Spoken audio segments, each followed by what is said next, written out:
Assalamualaikum warahmatullahi wabarakatuh. Pada hari ini, kumpulan kami akan membentangkan tajuk Perlembagaan Malaysia, isu dan cabaran dalam menjadi tiang seri integrasi masyarakat majmuk. Baiklah, sebelum itu izinkan saya memperkenalkan ahli kumpulan kami. Saya adalah Muhammad Alif Syahir bin Samsudin. Yang kedua adalah Azrin binti Arsyad. Yang ketiga adalah Muhammad Nur Halif bin Tuah. Yang keempat, Muhammad Afiq bin Azman. Dan yang kelima, Nurul Nazira binti Muhammad Nizam. Baiklah, apakah itu Perlembagaan Persekutuan? Mengikut definisi, ini adalah satu dokumen yang mengandungi susunan peraturan dan undang-undang dasar yang menjadi panduan dan sempadan dalam pemerintahan dan pentadbiran negara. Ini bermakna Perlembagaan Persekutuan ini merupakan sebuah kontrak sosial yang mempunyai darjat tertinggi di negara ini dan tidak boleh dilawan sama sekali melainkan melalui pindaan. Seterusnya, kita akan lihat apakah latar belakang Perlembagaan Persekutuan ini. Untuk menjawab persoalan ini, kita perlu berbalik kepada sejarah undang-undang di negara kita yang terbagi kepada 7 peringkat. Yang pertama adalah undang-undang sebelum kedatangan penjajah. Sebagai contoh adalah Hukum Kanun Melaka, Undang-Undang Laut Melaka dan Batu Bersurat Terengganu, di mana ini menjadi bukti bahawa telah wujudnya sebuah sistem pentadbiran yang teratur dan sistematik sebelum kedatangan penjajah. Yang kedua adalah Malayan Union yang mengambil tempat pada tahun 1946. Di mana pihak British telah membuat Perlembagaan Malayan Union telah ditentang oleh orang-orang Tanah Melayu disebabkan beberapa cirinya yang dianggap menghapuskan hak-hak orang Melayu di Tanah Melayu. Yang ketiga adalah Persekutuan Tanah Melayu yang telah berlaku pada 1948. Hasil daripada penentangan Malayan Union, sebuah jawatan kuasa khas telah dibentuk untuk berangka perlembagaan yang baru yang lebih sesuai. Pihak British juga telah membentuk sebuah jawatan kuasa perundingan untuk mendapatkan pandangan oleh orang-orang bukan Melayu seperti orang Eropah, orang Cina dan orang India. Yang keempat adalah kerjasama antara etnik dan juga pilihan raya. Beberapa tokoh Tanah Melayu ketika itu telah membentuk jawatan kuasa perhubungan masyarakat bagi menyelesaikan beberapa masalah perundangan di antara masyarakat Tanah Melayu ketika itu, dan juga pilihan raya pada tahun 1955 di mana kesemua penduduk Tanah Melayu ketika itu telah bersatu padu dan bekerjasama untuk mendapatkan kemerdekaan. Seterusnya adalah Suruhanjaya Perlembagaan ataupun Suruhanjaya Red, di mana ini merupakan sebuah suruhanjaya bebas yang telah dibentuk oleh Ratu British dan Raja-Raja Tanah Melayu dalam membentuk perlembagaan kemerdekaan. Seterusnya adalah Jawatan Kuasa Kerja, di mana jawatan kuasa ini telah ditubuhkan bagi mengkaji draft pertama perlembagaan kemerdekaan dan melakukan pindaan dengan pihak British dan juga Raja-Raja Tanah Melayu. Akhir sekali adalah pengisytiharan perlembagaan. Perlembagaan Persekutuan telah diisytiharkan setelah mendapat persetujuan daripada semua pihak dan diterima di semua negeri hasil daripada pindaan berdasarkan Perjanjian Persekutuan Tanah Melayu 1948 dan juga Perlembagaan Kemerdekaan 1957. Apakah isi kandungan di dalam Perlembagaan Persekutuan? Ianya mengandungi 15 bahagian, 183 perkara dan 13 jadual, di mana ianya mungkin keringanan sedikit, namun jika diteliti ianya adalah amat banyak dan bukan mudah untuk ditafsir. Kerangka asas Perlembagaan Persekutuan ini terbahagi kepada 8. Yang pertama, negara persekutuan, di mana di dalam perlembagaan ini telah menyatakan bahawa Malaysia adalah sebuah negara persekutuan. Kedua, Islam sebagai agama persekutuan, di mana di dalam perlembagaan ini juga telah menyatakan dan mengesahkan bahawa Islam itu adalah agama persekutuan di Malaysia. Yang ketiga, Perlembagaan Undang-Undang Tertinggi, di mana ianya menyatakan bahawa Perlembagaan Persekutuan ini adalah undang-undang tertinggi di negara ini dan wajib dipatuhi oleh semua rakyat Malaysia. Yang keempat, elemen warisan. Pelbagai perkara di dalam Perlembagaan Persekutuan ini telah menyentuh dan menjaga warisan yang ada di Malaysia sejak turun-temurun. Yang kelima, kewarganegaraan, di mana di dalam perlembagaan ini juga telah menyatakan syarat-syarat dan cara-cara untuk menjadi warga negara Malaysia. Yang keenam, kebebasan asasi. Di dalam perlembagaan ini juga telah menyatakan apa yang boleh dan apa yang tidak boleh di dalam perundangan Malaysia yang berkaitan dengan kebebasan asasi. Yang ketujuh, pindaan perlembagaan. Dalam perlembagaan itu sendiri telah menyatakan bagaimana cara-cara untuk melakukan pindaan terhadap perlembagaan. Dan yang ke-8, subversif dan darurat. Di dalam Perlembagaan Persekutuan ini telah menyentuh perkara-perkara seperti ketenteraan, darurat dan juga jenayah-jenayah yang boleh mengancam keselamatan negara. Saya akan menceritakan tentang isu-isu Perlembagaan Malaysia. Perlembagaan Malaysia merupakan undang-undang yang tertinggi di Malaysia. Undang-undang ini haruslah dipatuhi oleh semua rakyat Malaysia tidak berbilang kaum. Berdasarkan Perlembagaan Malaysia, Yang di-Pertuan Agong merupakan ketua negara. Di dalam Perlembagaan Malaysia, perkara 153 telah dicatatkan bahawa Yang di-Pertuan Agong telah diberi tanggungjawab memelihara kedudukan istimewa orang Melayu dan Bumiputera dari Sabah dan Sarawak. Beberapa persiapan telah dilakukan bagi memelihara hak keistimewaan orang Melayu. Antaranya ialah dari sektor perkhidmatan awam, pemberian beasiswa dan juga kemudahan pendidikan. Hal ini telah menimbulkan perasaan tidak puas hati di kalangan masyarakat bukan Melayu. Mereka beranggapan bahawa kerajaan tidak berlaku adil dan mendiskriminasikan golongan bukan Bumiputera. Selain itu, Parti Gerakan juga telah mengadakan kempen atas Manifesto Keadilan Sosial dan Penghapusan Hak-Hak Istimewa Orang Melayu dan Bumiputera yang digariskan dalam perkara 153 Perlembagaan Persekutuan. Manifesto ini dijalankan atas alasan untuk membentuk negara yang adil dan saksama tanpa mengira kaum. Selepas parti ini menang dalam pilihan raya umum PRU 1969, mereka telah mengadakan perhimpunan di Kuala Lumpur, tetapi mereka telah memasuki kawasan-kawasan orang Melayu, seterusnya mengeja dan menghina orang Melayu di sana.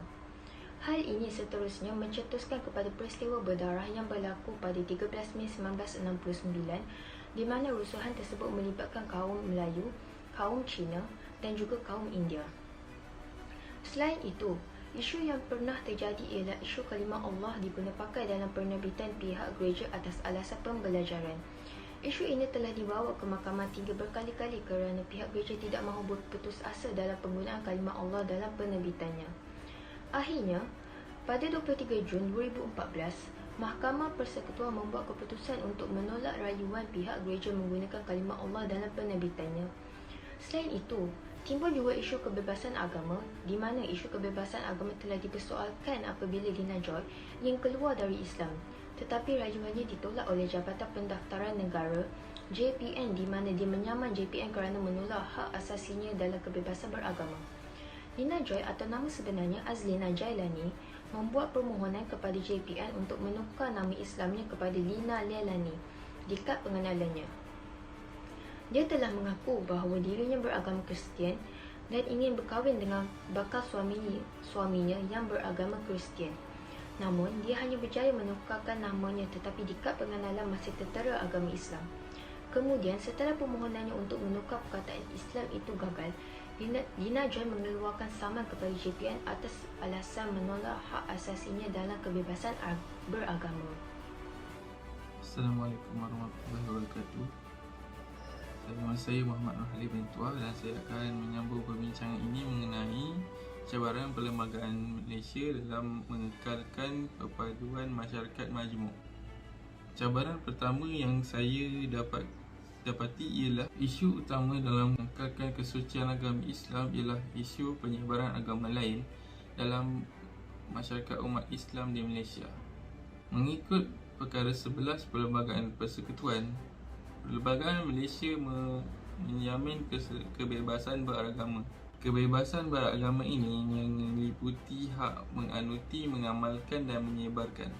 Walau bagaimanapun, kebebasan menyebarkan agama tertakluk kepada kawalan yang boleh dibuat ke atas penyebaran apa-apa ajaran di kalangan penganut beragama Islam.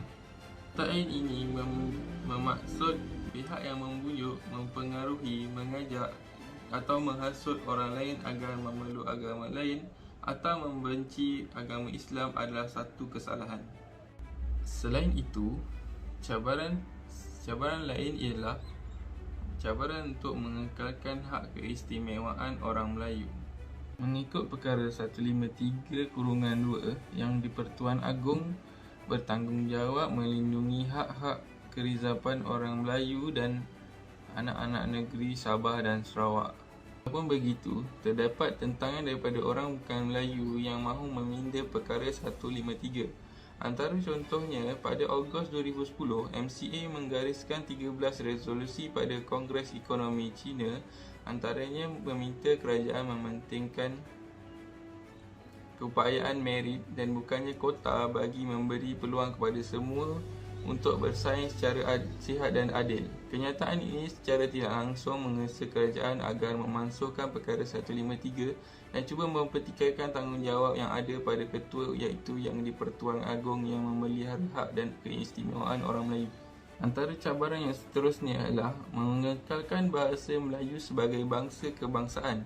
Seperti yang terdapat dalam Perlembagaan Persekutuan mengikut Perkara 152-1, bangsa kebangsaan ialah bahasa Melayu dan hendaklah dalam tulisan yang diperuntukkan melalui undang-undang dan oleh Parlimen. Walau bagaimanapun, mengikut Perkara 152-1-A dan 152-1-B menyatakan tiada siapa yang boleh meralang untuk menggunakan atau mengajar apa-apa bahasa lain. Oleh yang demikian, pelaksanaan mengekalkan penggunaan bahasa Melayu amat sukar kerana terdapat banyak pihak, khususnya orang bukan Melayu, yang menentang dan kurang berpuas hati terhadap bahasa kebangsaan. Oleh itu, kerajaan haruslah mengambil langkah-langkah yang bijak untuk menyelesaikan masalah ini tanpa ada perbalahan antara kaum.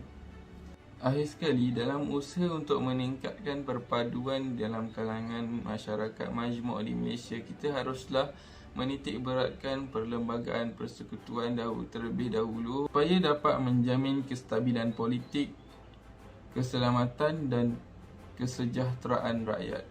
Saya, Muhammad Afiq bin Azman, akan menerangkan tentang langkah-langkah pengukuhan etika dalam perlembagaan. Pertama sekali, mengutamakan bahasa Melayu sebagai bahasa utama dalam negara. Sebagai pemimpin dan rakyat Malaysia, kita hendaklah menjadikan penggunaan bahasa Melayu dalam kehidupan seharian walau di mana berada.